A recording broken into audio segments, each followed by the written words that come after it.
back, everybody, for part 2 of the one and only Steve Stone. Got the best of Steve Stone here. Ugh. Buy it at your local stand. No. More like the worst stuff.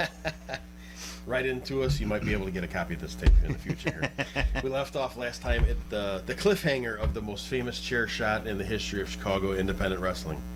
That is May 5th of 2000, PWI. You as the PWI Midwest champion versus Dave Storm in a TLC match. No, I actually... That's what I listed you as. I was going to ask you if that was right or not. Dave was the Cruiserweight champion, and I beat him for the belt that night. Okay. Because,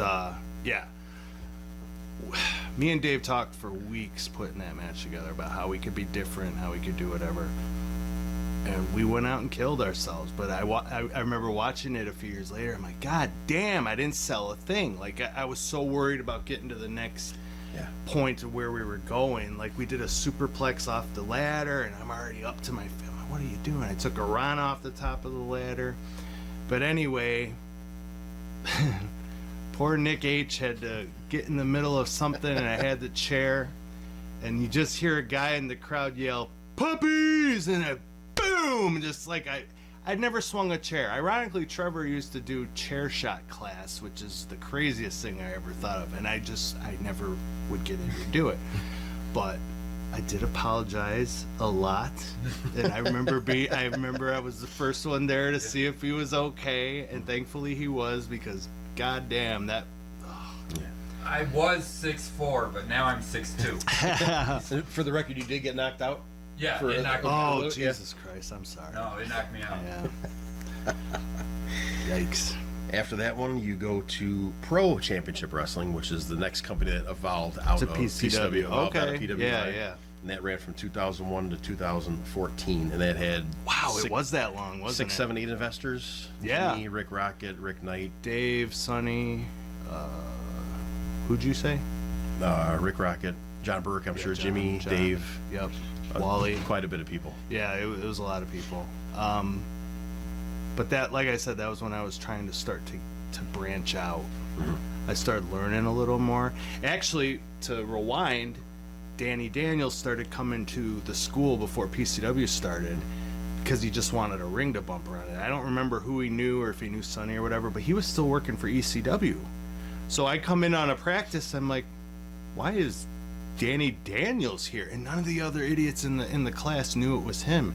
So I was talking to him, and he was kind of correcting everybody, and everyone's like getting mad, and I'm just like, dude, you guys don't even know who this is.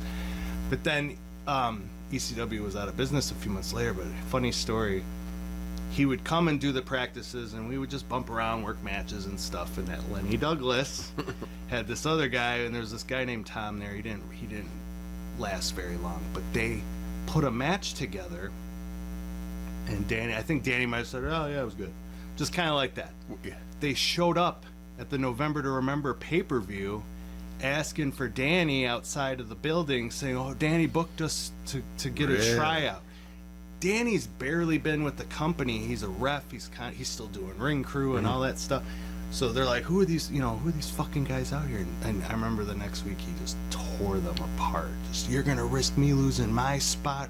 I never fucking told you guys. Yeah. Damn. So yeah, very stupid. Oh wait, hold on. I gotta rewind. I can't believe I forgot this story. So before PCW happened, Trevor Blanchard called me one night. He's like, "Do you want to go do ECW tomorrow?" I said, "What do you mean?" He goes, "Work out in the ring ECW." I said, "Serious? Hell yeah." So I called off work. They were pissed because it was like 2 hours before. Went to Gary, Indiana. It was a house show for ECW. They did the taping the night before at the Aragon Ballroom, which I was there at as a mark in the crowd. Those were so much fun, weren't they? Oh, phenomenal so great. shows. So great. And so I get there. Mind you, I don't have boots yet. I don't have anything. I have knee pads and elbow pads. Just like everything on that tape. I just wore jean shorts and a shirt. Danny Dominion and Ace Steel were there. So they didn't like Trevor very much. So they ribbed him. I know now that they ribbed him. They're like, "Oh yeah, you guys can go before us." But they told Trevor, "Hey, they wanna see if you could work hardcore or not." And in reality, it's like, no, they don't. They want to know you know how to work. They want to know if you know what you're doing. So we're working, and Mike Keener's the referee, and he's like, "Toss me," and I toss him, and having me run him into the post, and you could just hear all the boys are around the ring. Talk about pressure. Oh, it was awful. And I could hear them laughing and giggling, and I'm like, oh my God, this is terrible. So I just come up with a move where I throw the guy up and catch him into the flatliner. So I did that to Trevor, kicked out, he hit me with the implant DDT, but as soon as I hit that move, I heard Hack or Sandman, hey Nova, I got a new move you can steal for tonight, so I'm like, oh, that was kind of cool. But needless to say, it was not it was an amazing experience, because I met Chris, so I nearly shit my pants. I met Chris Candido. But then I was so young and stupid, I was just having normal conversations with these guys, Jerry Lynn, Jason, who else was there, C.W. Anderson, all these guys, and just start talking music with Jason and Jerry Lynn, and Jerry's like, hey, give me your address, I want to send you something. I gave him my address on like a little piece of paper like this big, and like a few weeks later I get a package in the mail, and it's like this full of just underground metal bands that Jerry Lynn, and I'm just like, wow, that is so cool. This guy's on the road working for ECW, and he had the time to just go send this to some jabroni. He is one of the absolute nicest guys you could ever he was one ever of the talk best. about. I actually burned some Cannibal Corpse CDs for him. Oh, because we were talking in the Coliseum when I was cool, talking before. Yeah, we were talking about music. So, oh yeah, that'd be cool. I said, oh, next time I'm here, I'll get them for you. The next time I was there, I gave him, oh, thank you very much. He remembers everybody. Yes, he does. He remembered names and everything. Yeah. too. Oh yeah, him. He was just like, who else did that? Terry Funk was just like that, and also Road Dogg remembered everybody. Which is amazing, all the amount of drugs we do. Like me, at the end when I was so fucked up, like Sarah, my wife, would be with me, and someone would come give me a hug. Oh, it's great seeing you. And I'd be like, who was that? And she'd be like, hey, that's the guy you worked here last time. I'm like, I did? Like, I was so messed up. I whatever. But, so, Matt Jens, Danny and Ace go in and just tear it apart. Like, fantastic match. So they knew what they were doing. They put the morons in first so they could look them, And honestly, if they had the money, they probably eventually would have worked there. I don't know why they didn't, but so then, sorry Trevor. So the next part, Nova's trying to get Scott D'Amore's in there. Oh yeah. It's like, hey, Trevor, you want to work with Scott? Oh yeah, okay. So they get in the ring, and he's trying to do the why am I forgetting the name of it? The surfboard. Oh yeah. And Scott's like, feed me your fucking arms, like yelling at him and slapping his side, and he finally gets it, shoots Trevor off. He ducks down. Trevor goes up for a sunset flip and just starts screaming at the top of his lungs, grabbing his eye. And they're like, are you okay? Like, they don't really care, but they're like, you okay? And he's like, I can't go upside down. I have vertigo or something like that. And I'm just like, this is ECW. Like, they're murdering motherfuckers and jumping off balconies, and you can't do a sunset flip. I'm like, oh man, this is so embarrassing. But then Kid Cash took me aside. This is one of the biggest regrets I ever had. It might have saved my life, actually. So he sat me down. He's like, hey, how long you been working? I said, only like barely a year, but not very much. He's like, you got potential. Why don't you come back to Peoria tomorrow? And I said, what? He's like, yeah, come back to Peoria, work out, do whatever. I didn't have a car, barely had a driver's license, no gear, anything. I said, I don't think I can, and all that stuff. And that I always thought in my head, what if I would have gone? What if I would have kept going? But then I think about the flip side. I'm like, I might be dead right now just because of all the partying and the drugs. I mean, look at that locker room. Almost all of them are dead. Yes. And I've worked with almost all of them afterwards, So, but yeah, that was my ECW experience. So we were at PCW breaking off, right? Yes, and that's that me and John Burke. Yep. 6/23 of 01 is John. That was the match John Burke. I talked about. Yeah, which is funny because that's the famous Jimmy Sandman. Oh, right. That's I the same beat night Sandman. where he would write it on it. Yeah. That's one of the. He's been saying that for 30 years now. I pinned Sandman. Oh my God. Next company you work for is a company called Titan Professional Wrestling. Oh yeah, that's Wisconsin, right? Yep, Me and that's, Bailey Mannix. Damian Nelson and Scott Wisniewski in 2001. Yeah. Oh yeah. 7/6 of '01 is Chucky Smooth and Casey Oh Styles. Jesus Christ! Me and Dysfunction. You and Dysfunction oh, and Frankie and Jason Dukes in a 3-way tag match. Yeah, that was the highlight. See, the thing on that show, the match was nothing, but Rashi Brown worked Peter B. Beautiful.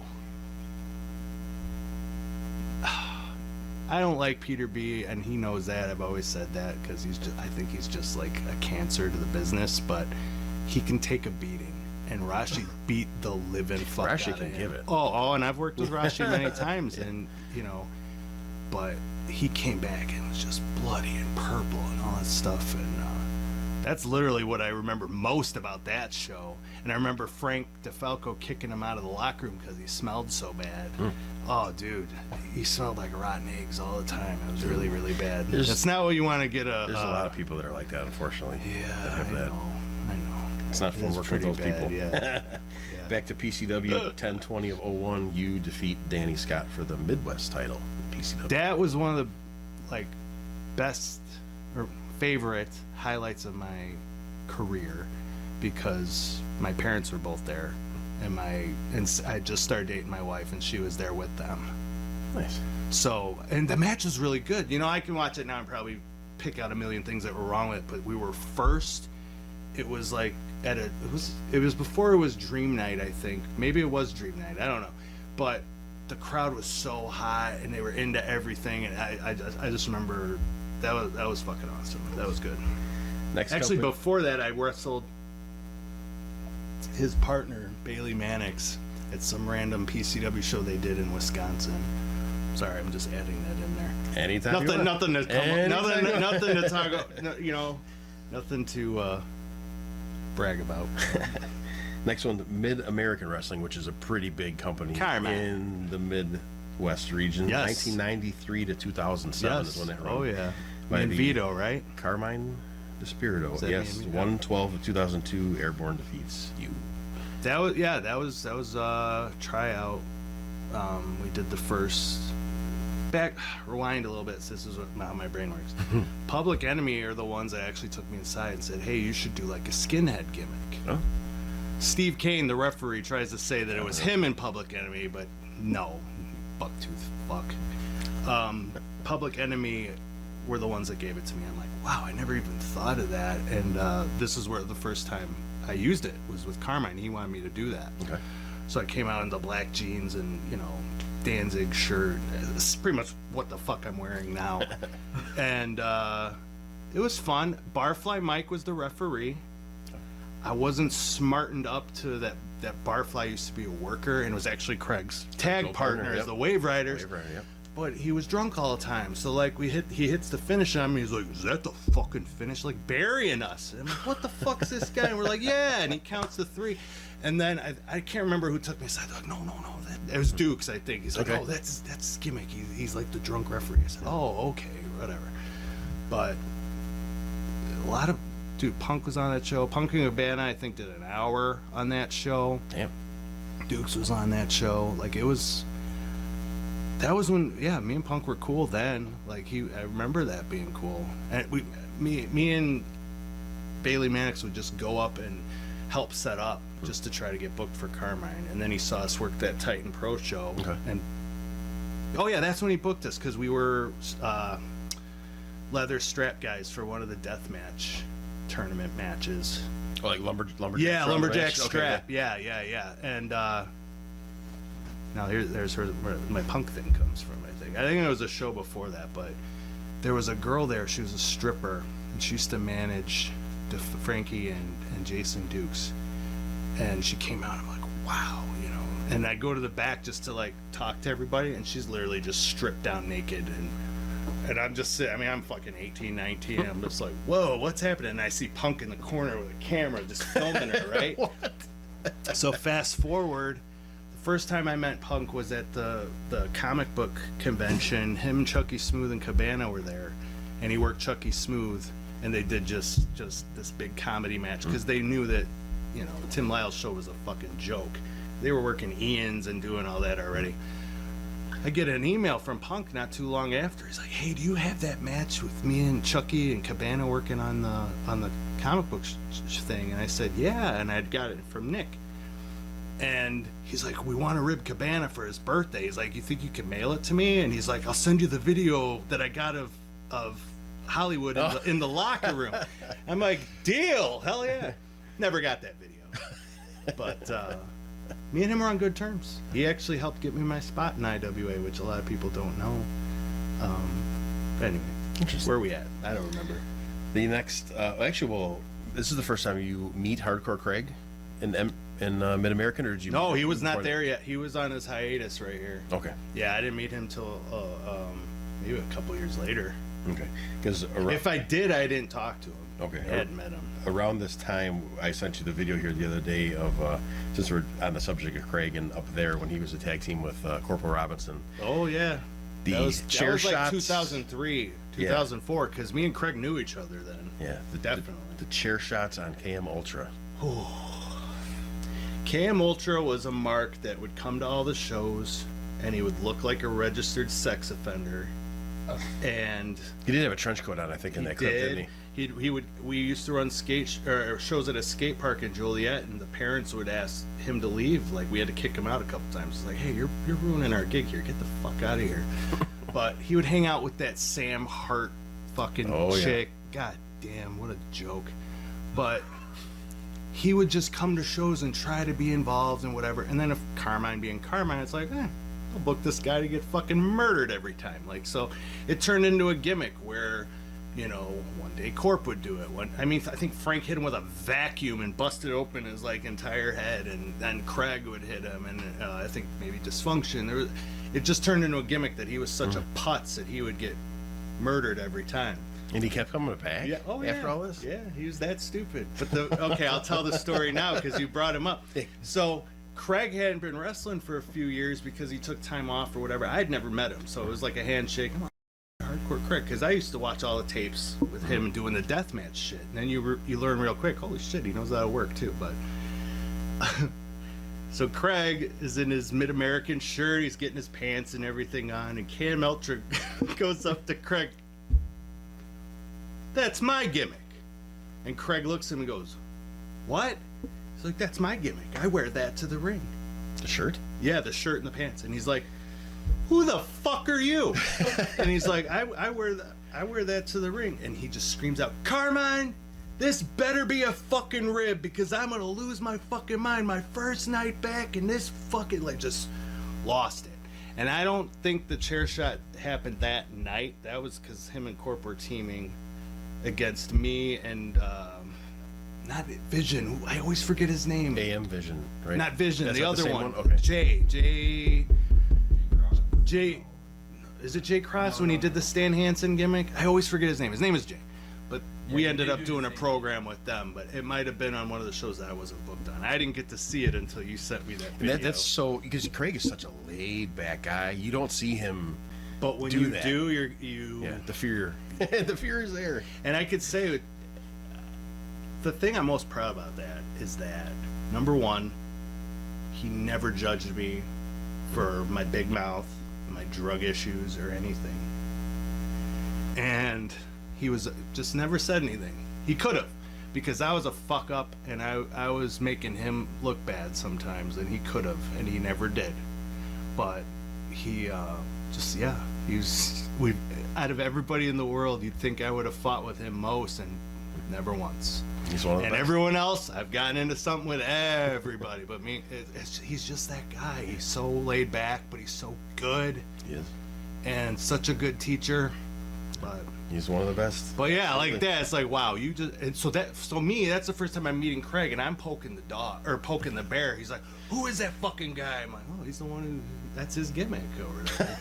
You know, because I had met Craig, so I knew he wore that shit to the ring. I'm like, "Oh, that's his gimmick."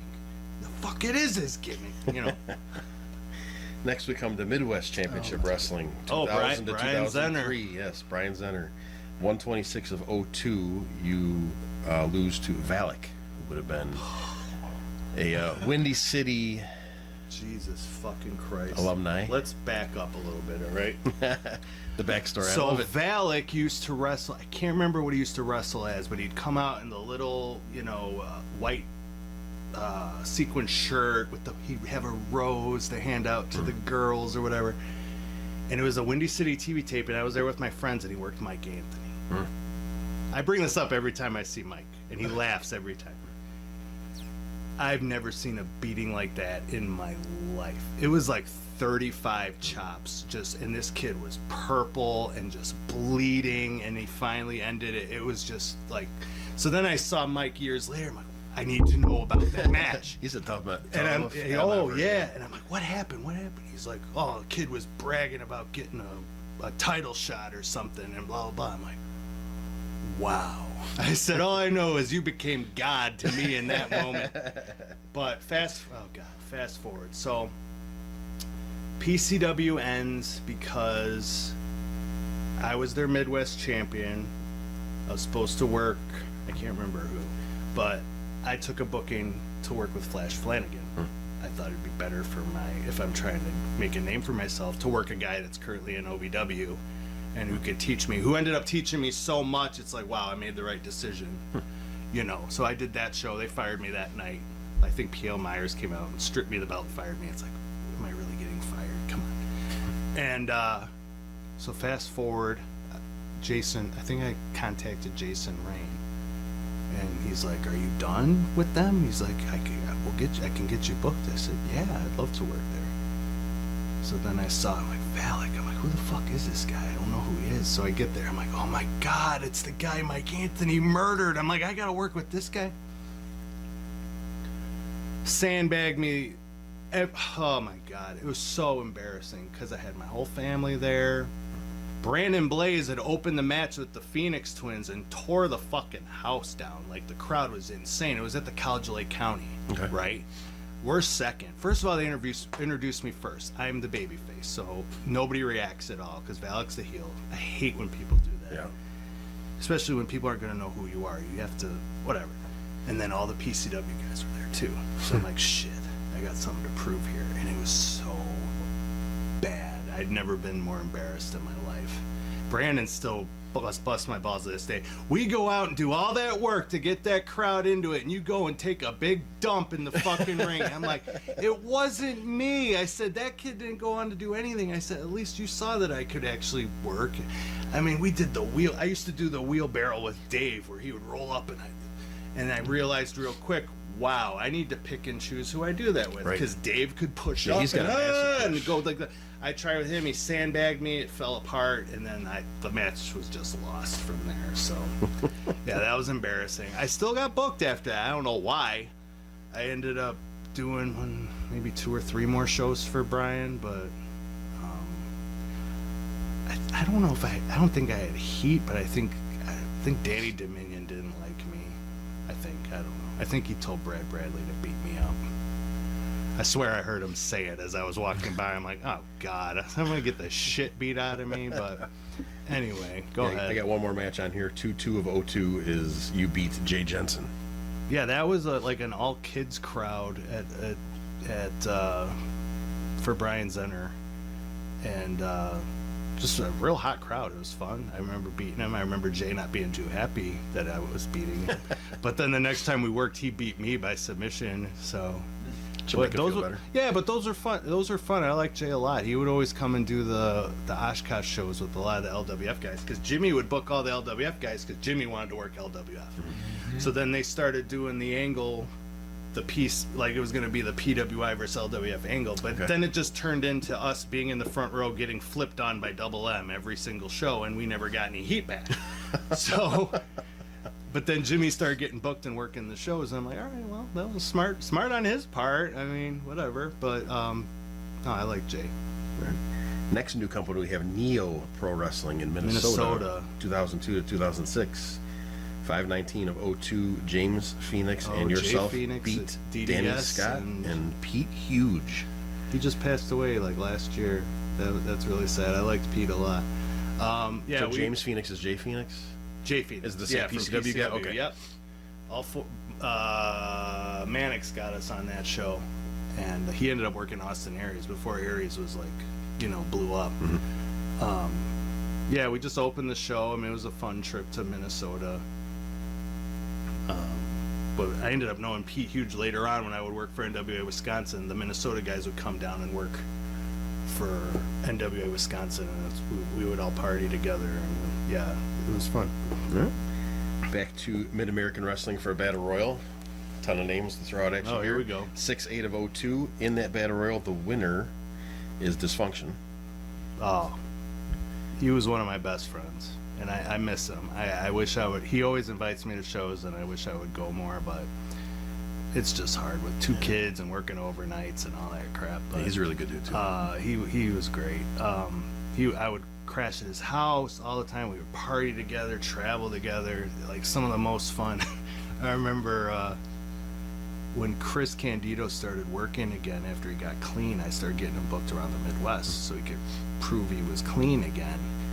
And he worked NWA Wisconsin and traveled with me and Dysfunction, and we'd come back, and I think we were all fucked up except Chris, of course. And Dis calls his girlfriend. He's like, I need you to make chicken for all of us. We're gonna be there in a few minutes. And and she's like, what? It's like 3-4 in the morning. I need you to make the chicken. And we get there, and his door is wide open. There's chicken on the stove, and she was nowhere to be found. Like that. And then, and we were just like, what happened? Is she okay? And he's like, oh, it's all right. And he finished making the chicken, and then we ended up sleeping on his floor. I mean, but just smart, just so good in the ring. He should have done. He's done a lot. So I was gonna say he should have done more. No, he's done a ton, and just very giving dude. Like he would open his house to anybody and everybody. It was just like Chris Hero, where they had Hero's house where everybody would just stay. That takes a lot of trust to let people stay in their place like that. So, but no, he was, him and Silas were 2 of my closest friends around then in 04, 05, or 03, 04. Maybe later too. Yourself was in there, Hardcore Craig, and Ace Steel. First time we mentioned him. I think Ace hates my guts. I think he hates me because I don't like punk. Like, because me and him were friendly and we're friends on Facebook, but I always post shit making fun of punk, so I think he unfriended me. But whatever. He was a legend around this area. Like, just so good. But it says a lot when you're the only friend of CM Punk that he kept in his life. Yeah. I think, because Windy City, no, I never saw him. Him and Dana Minion, where they had the pink tights with the black leather straps on the top. I didn't see them till they were gone from there, and they were doing, they had just broken away from Sunny and started the Steel Domain. Okay. And then I remember seeing commercials for that TV too. And then I started just seeing them. I mean, they were all over the place, and that's when that's one of my biggest regrets. I had the chance to either pick Sunny's or go to Steel Domain. I went and visited the school, and I picked the other one because I think it might have been closer or easier to get to or something. I'm just like, wow, what could have been? You know what I mean? True. But Adrian Serrano. Oh my God, I love him. He's one of the scariest men I've ever met in my life. And he would come. We would do training at Nomad, had a school in Kenosha, I think, and we would drive there, and Adrian would show up, and because he knew all about MMA, but he didn't know how to wrestle very well. Like he was learning on the spot, and he was very respectful and always appreciated, when people were straight with him and about what is, but he worked really hard, and he bounced at a strip club, so of course we were always that's old school. Always looking looking forward to go to a strip club. But oh my God, he had different women all the time. I remember he told me I can't even watch The Big Bang Theory without thinking of Adrian Serrano, because he told me he banged Blossom. Oh yeah, he's like, oh yeah, I was security for her one night and ended up banging her, and he does it he gotta do it in his voice. How do you like that? But I remember he kicked me once, and it literally felt like razor blades because his legs were so strong. He kicked me. I thought like it was gonna cut through me like butter. but one of the nicest guys in the world. You just don't want to piss him off. And then, you know, you watch some of his MMA fights and you see someone beat him and you're like, how the fuck is someone tougher than Adrian Serrano? So then it scares you even more because you're like, wow, there's other people out here like that? Okay. But, no, I always had fun with him. Billy Joe Eaton. I never met him. I don't think he was in there. Maybe he wasn't. Maybe I could have sworn he was gone before I started. He might have been in there and I just maybe it was just a high and by because that Craig and everybody else puts him over like one of the best. I don't think I ever had a conversation with him. Maybe it was just a handshake hello or something. Chucky Smooth, I know we mentioned that name before. I mean, we would interact. We were always very nice to each other, but he, you know, we never hung out or anything. But he had the same issues I did. And there was a Ian show where he went off with a couple of the old ECW guys and got pretty bombed, yeah, and went out and worked, and he was working with Bradley and Boz, and it was really uncomfortable to watch. And then I think Jay Bradley suplexed him on the floor. Ooh. And then what was hilarious is they get back and you got Big Jay Bradley looking in the door going, has anyone seen Chucky? It's like, you know, you're afraid of Chucky? But I could see why he would have been, because Chucky was like so bombed out of his mind. But I'm proud to say that he's been clean for, God, a long time, 15 years, I think. He's working still for Danny at AEW, so more power to him. It's not easy staying clean. Mm-hmm. Go Cabana. I knew Cabana in high school. We went to rival high schools. I went to Highland Park, he went to Deerfield. And we both had a mutual friend that would get all the WWF and WCW pay-per-views, and we'd go over to his house. Colt Cabana is the one who smarted me up to the business. Oh, yeah. Because we were watching Pillman when he did the thing with Sullivan, and he said, I respect you, Booker Man. Yeah. And I looked around, I'm like, why did he call him Booger Man? I'm like, what the fuck is Booger Man? And Cabana's like, oh, you're such a mark. I'm like, what the hell's a mark? What are you talking about? So the next time I saw him, he brought me a Pro Wrestling Torch, and I was just like blown away. I'm like, holy shit! I had no idea they existed. And then I realized real quick, I'm like, oh, this is where all these phone hotlines are getting all their news. Like I was thinking, oh, they know they're in the business, and no, it was all from the Observer and the Torch and all that stuff. Yeah. So, but he ended up he went to the Domain. I went the other direction, and he ended up becoming a big name guy, and just so good. And he's helped me in the past. He actually got me booked in Pittsburgh once, and we took a car ride there. And even now in AEW, he helps me out with certain things, and he's just, you know, just always been good to me. And I think he's one of the funniest guys I've ever met. Danny Daniels. This might last an hour. Danny has done more for me than anyone in this business. I owe everything to him. Meeting Chris, working with anybody that's a name, anybody, I owe to Danny. Danny came to the PCW school and was training there. He saw something in me and said, hey, you want to go to Ohio? Sure. And then he's like, well, you know, you got to give me gas money, do whatever. This is how, and he taught me how it worked. Mm-hmm. And we went and we worked, and I sucked because I hadn't been taught. And he taught me the way that I eventually started to. Why the fuck did you do that? That was stupid. Why didn't you sell this? Why didn't you do this? And I'm like, wow, this is how you learn. And he was very passionate and just so knowledgeable. But then we clicked even more because we realized that we were huge tape collectors. So I would give him stuff that I had. He would give me stuff. He had so much stuff. When he was younger, him and his buddy, they would work during the week and then travel all over the U.S., going to all the pay-per-views, all the TV tapings. Yeah. He's got like programs and everything from all that stuff. Like he's been at almost everything. I don't remember when he stopped, but he would just call me. Hey, you want to go here? You want to go here? And you know, he got me everywhere.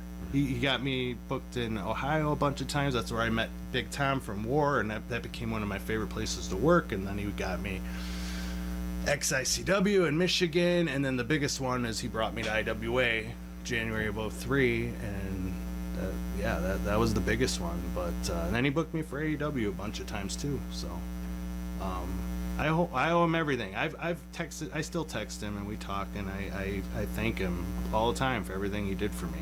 And I always joke, I said, God, me and you are the only ones that aren't millionaires that worked for Ian or worked for everybody. Yeah. And I'm like, at least you're running a company that makes millionaires. I said, I feel like I'm so left out. You know what I mean? But Eric Priest. That's a sad one.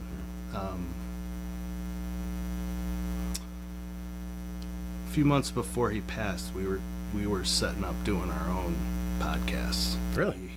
We had a guy. We were gonna call it "Giving the Iggy," and we had a guy setting up. We had graphics, all this stuff, and then the guy was gonna help us.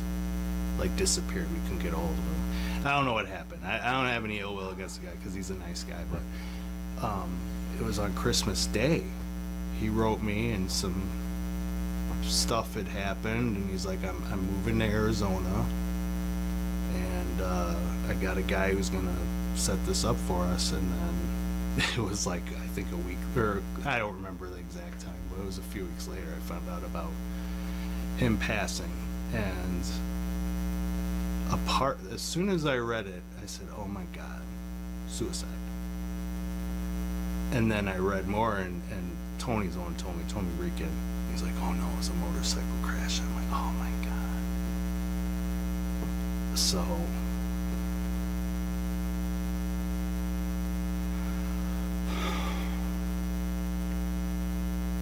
life is precious. It is. Because you never know. I had one of my best matches with him for the I-8 tournament that the Drakes used to run, and we just tore it up. And I sent that match everywhere. I think it got me booked almost everywhere after that, just because of how good that match was. And then, he was just a fun guy, funny guy.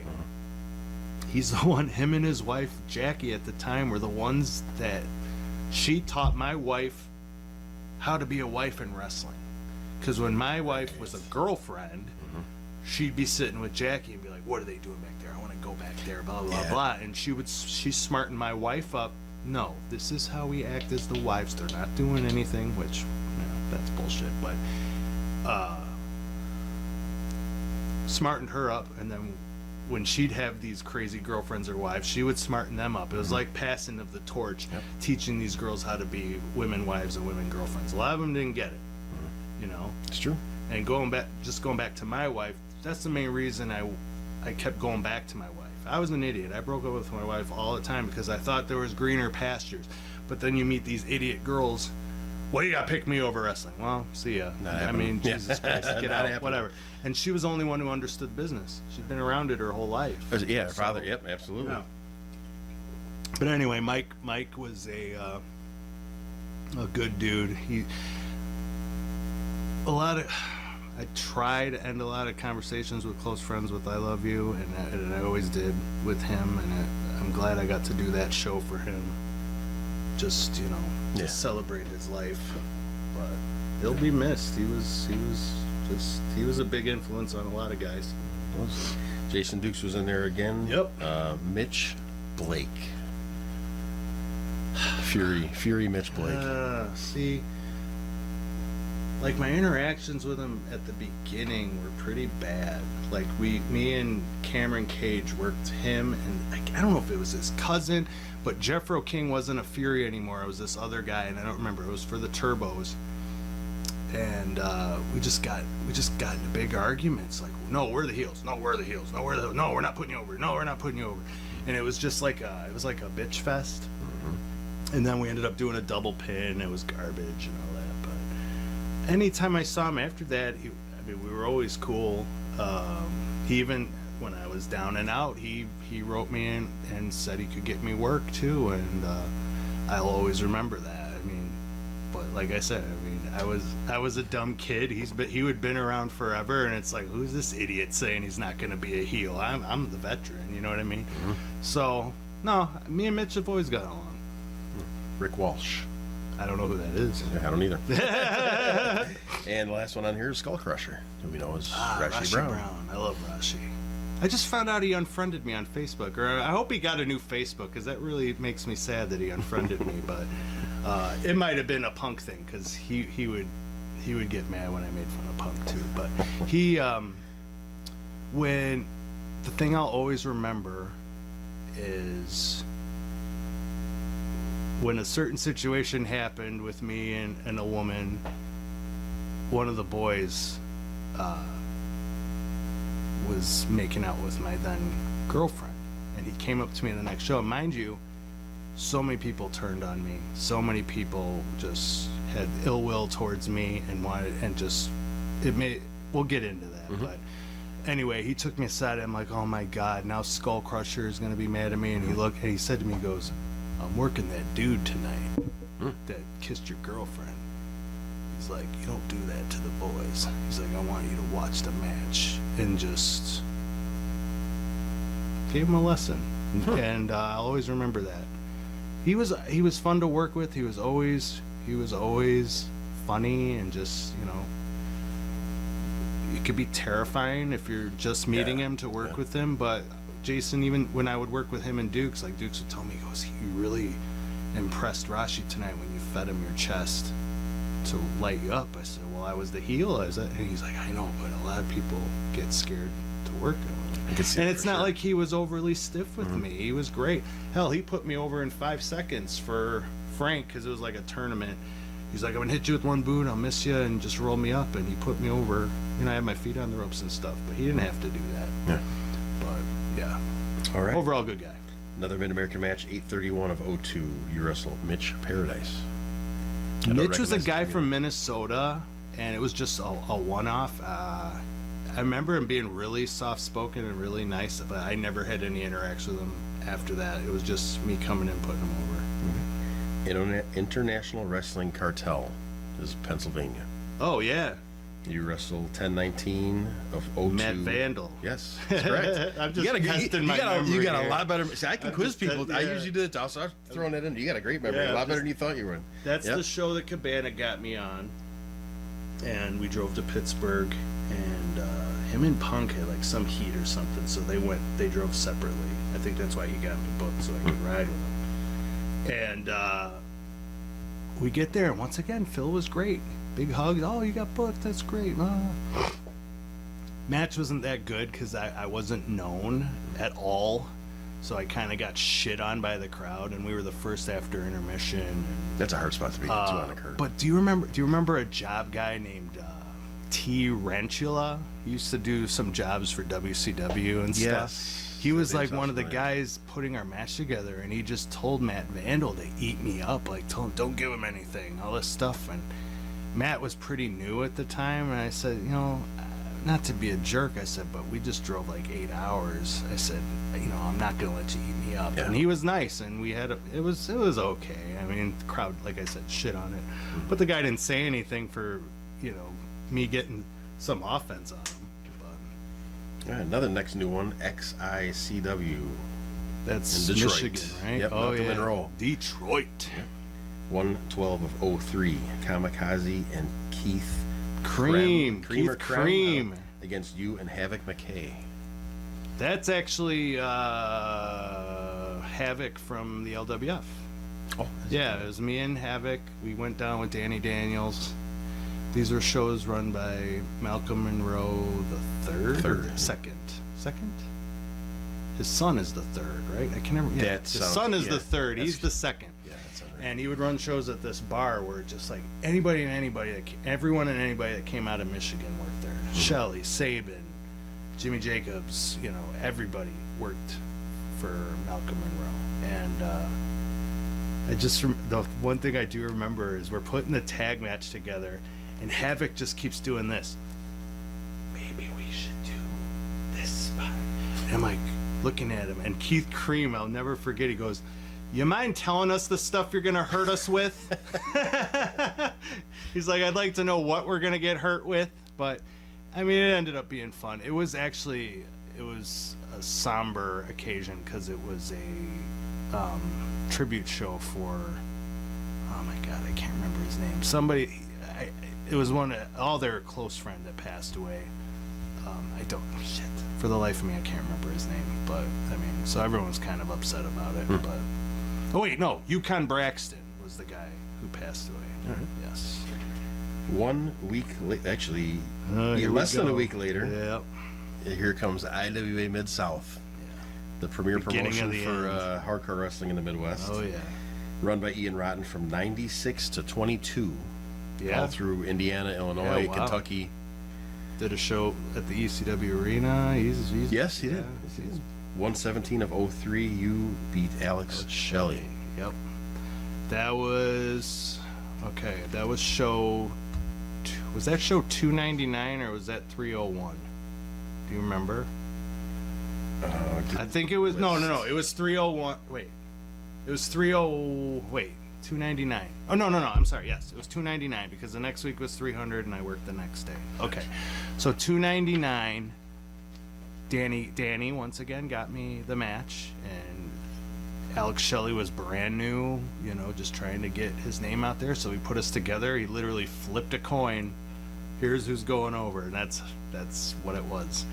And I remember bumping and feeding and just some of the stupid things I was saying. I looked across at the curtain and I could see Punk watching, and he was laughing. I'm like, oh, this is good, you know, because you know.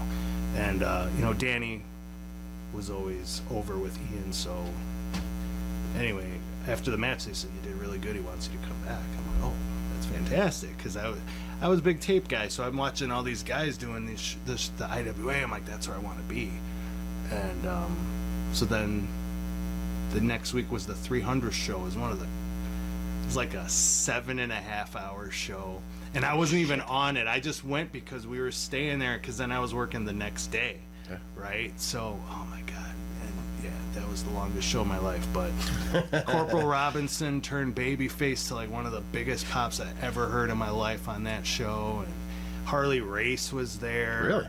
Yeah, it was, he went all out for that show. But yeah, I mean, it was cool because they had kayfabe locker rooms. So I was a heel, that. I got to sit with Bull Payne and Todd Morton and Mitch Ryder and Danny and Mitch Ryder? Oh, you know Mitch Ryder? Oh, man. So it was a lot of fun, and that's where I learned so much. And sitting in there for 7 hours, you're going to learn a lot and hear a lot of stories, and I did. It was great. But anyway, going back to that match. Yep. Shelley was very easy to work with. You watch that match, you're like, you're amazed at what he ended up becoming, because he's like one of the best I've ever seen. And TNA then in guy that for a while, right? yeah, and then he's in WWE now, and you're like, in that match, it's like, wow, we really didn't do much in this. And then him and Jimmy Jacobs ended up blowing up with that feud, and they ended up both becoming millionaires. Actually, I don't know if he's a millionaire, but yeah, he's in WWE. He's probably a millionaire now. Speaking of Jimmy Jacobs, you returned to Mid America Wrestling 322 of 03, and you wrestled Jimmy Jacobs. That was a cruiserweight tournament, I think. It was like, and me, I was kind of, people still booked me as a cruiserweight sometimes, which was weird, but yeah, me and Jimmy worked. He was starting the Barbaric Berserker thing, I think. Maybe he hadn't done it yet, I don't remember.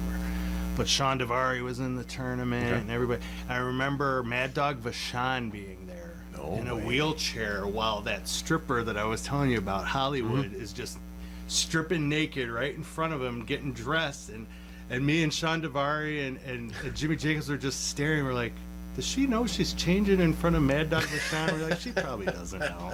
And Mad Dog's not even looking. He's being really respectful and just kind of doing. He was in a wheelchair then. He was still just doing his own thing. And I was like, this is weird, but I can't look away, and I don't want Mad Dog thinking I'm staring at him. But yeah, that was fun. IWA Mid South match, a three-way tag match, 328 of 03. Hold on, we missed one. So 301. Oh, the show number 3. Okay. Yeah, sorry. Yeah, 301. They put me with Corp. Okay. Corp had just turned babyface the night before to like this humongous pop, right? Corp goes to Ian and said, "Let me put him over." He's like, "We'll have Tony come in, start our feud. Let's put him over." So he didn't have to do that either. Corp, I knew Court before getting into IWA because he would come and do some shows, you know, for Carmine, Right. and he did a few other indies in Wisconsin, and he was always cool to me and took care of me. But he's the one who told me, if you're gonna work in IWA, you gotta hit people as hard as you can and make them sell and all this stuff. So that stuck with me, and that ended up being a really bad thing for me later on. But anyway, okay, go ahead. Three-way tag. Further on down the list, at the end of 03, there's more matches that you Okay. have for IWA Mid South. But All right. this one is a good one. You team with one of my favorite people I have ever been around Yep. in the Evansville Coliseum, Yep. the great thug himself, Tracy Smothers. Yeah, the gimmick was as I was looking for, what was their name? I can't remember their tag name, but Lee and Marvin, they were, I got sudden, oh my God, this is going to drive me crazy. But Ian named them both Lamangelo and Arangelo. That is It correct. was I have their name. I have their tag name here, too. Oh, what is it? What was it? The Muslims in Training. Oh, it wasn't? Oh my God. That's a great I name for- for I that time. forgot, I And forgot. a But year and a half after that happened. they hated it, but they wanted to work for Ian so Yep. bad. But anyway, I had just finished working a match, and Lee would come to the shows and just sit in the crowd just trying to get booked, and Marvin was the one working. So he was like, okay, we're gonna put them together, they're gonna attack you, we're gonna turn you babyface. I'm like, oh, okay. So they attacked me, and they gave me the last ride type power bomb Oh, yeah. right on my head, like knocked the bejesus out of me. So that, because we're kayfabe locker rooms, they moved me to the baby side. So I decided I was okay, but I decided to rib him, and I wrote Danny. I'm like, telling him I'm messed up, I'm going to the hospital.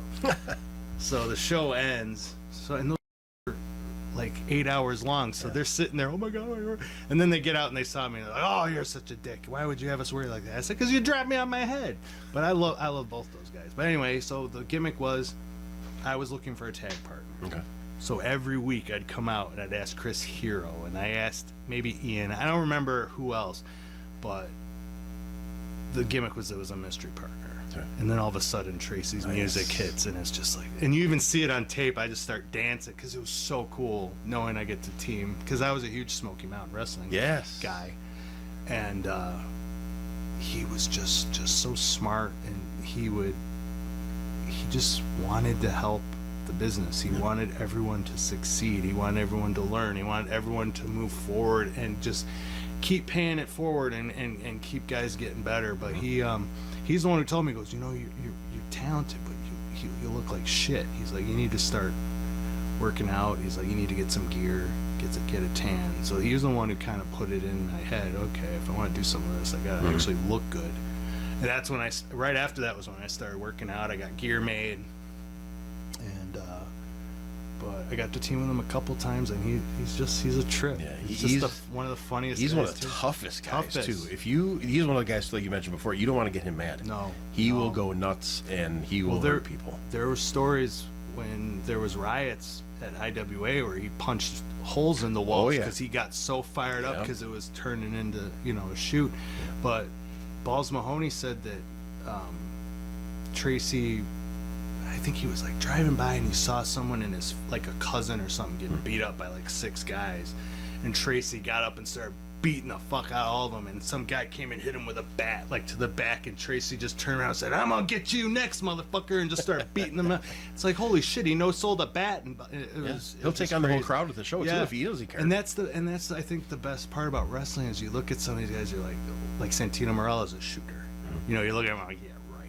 You know, but a lot of these guys that do the comedy things, they're all shooters and can kill any of them, like Guido. I mean, yeah. but yeah, he was. Tracy's one of those tough guys motherfucker. too that he definitely deserves recognition that he doesn't get credit for as being one of those guys that taught so many people so many things. He would pull you in the ring, work out with you. He would just teach you. He trained all the ECW He loved it. guys. He It was absolutely loved it.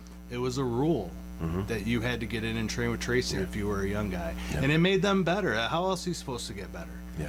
That's like when that was another PCW thing where I would come back and I'd want to know what I did wrong, but a lot of them didn't know because you're only as good as your opponent is, you know. So they would help me as much as they could, but I didn't really learn until I started working with Danny would tear me apart. Why you missed the moonsault? Why would you lay there? Sell your belly, you know. And that's when I started becoming really good at selling. It's like, oh wow, this is a huge part of it. And Tracy too. He's like, oh, why'd you do this? And the best part, we worked another tag the next day against the Muslims in training, whatever. And he's like, you ever watch the Southern Boys matches with me and with Steve Armstrong? I'm like, yes. Awesome. And he's like, we're just gonna do all those spots. I'm like, yes. You know it was right the away? coolest. Yeah. Just doing the big gimmick and it was so cool just to do that. But what I remember that match too is he's like, I came out to my music yesterday. We'll come out to yours today because you're here every week. And Nice. I'm like, what? I'm like, wow, that's cool. Okay, so yeah, that was cool too. Talk about a guy that get heat.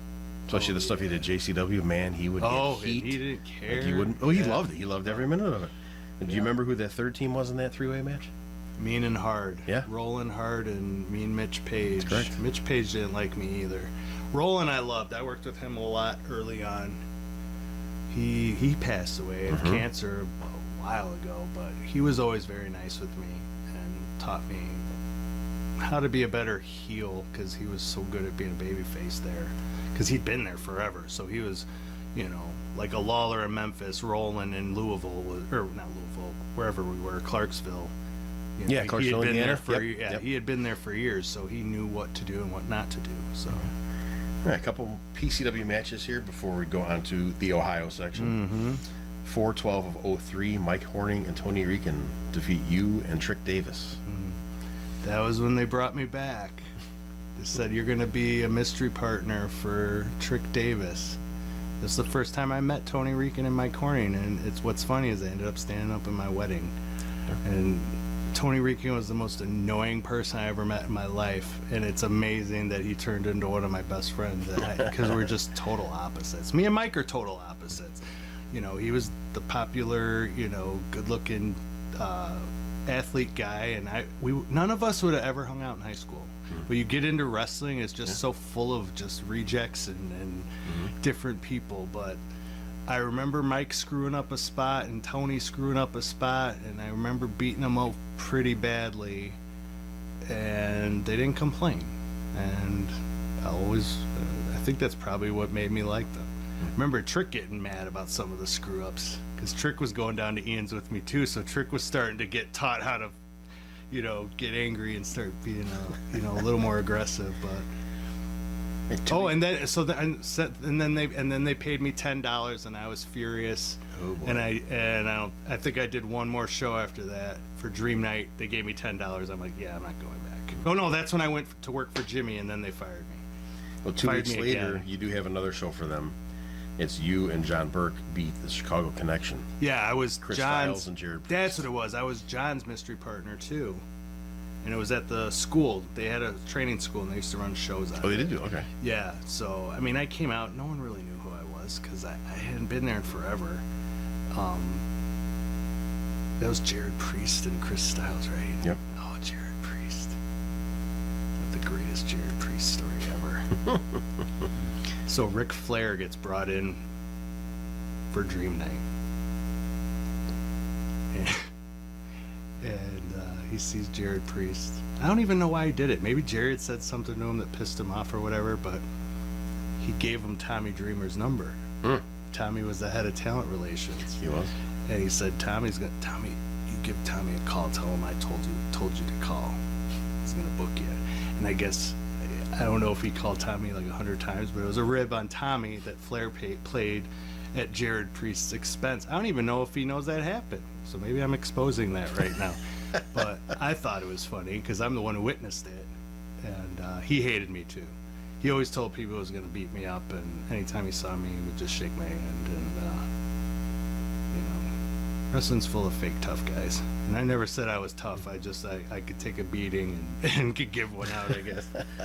But All right. no memories of that match, really. I mean, it was a DQ. I think they didn't want to lose to me or something. It was, you know, typical indie politics. All right.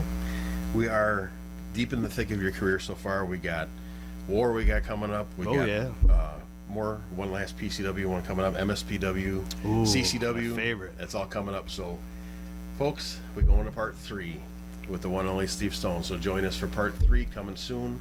Like it, share it, Facebook, YouTube. Spread the word. We will see you guys next time on Wrestling on the Fry for part 3. I feel weird putting stuff on Macho Man's face. See you guys.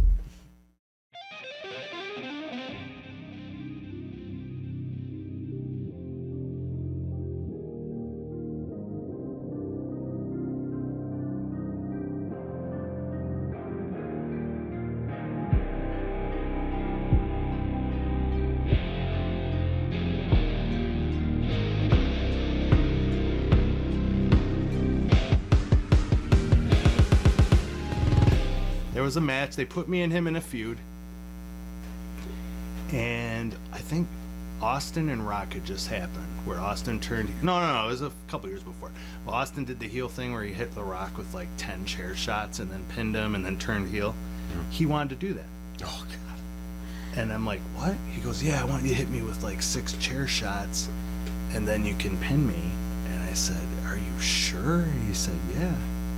But mind you, these were not regular chairs. They were the real thick ones with the lip that's like that. Yeah. So first one, second one, and then the third one, he's just bleeding all over the place. So yeah, Nick, I did end up hurting someone else with a chair. And he comes up to me and goes, please, whatever you do, don't take down my singlet and chop me.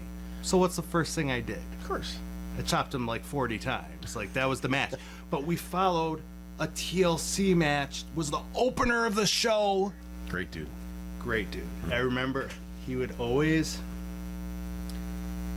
It took him a long time, and he'll tell you this, it took him a long time to start getting it. He has told me that. Yeah. Right. Yeah, we've and talked before. I went up to him after a Blitz show, after he had worked. I said, dude, you finally got it.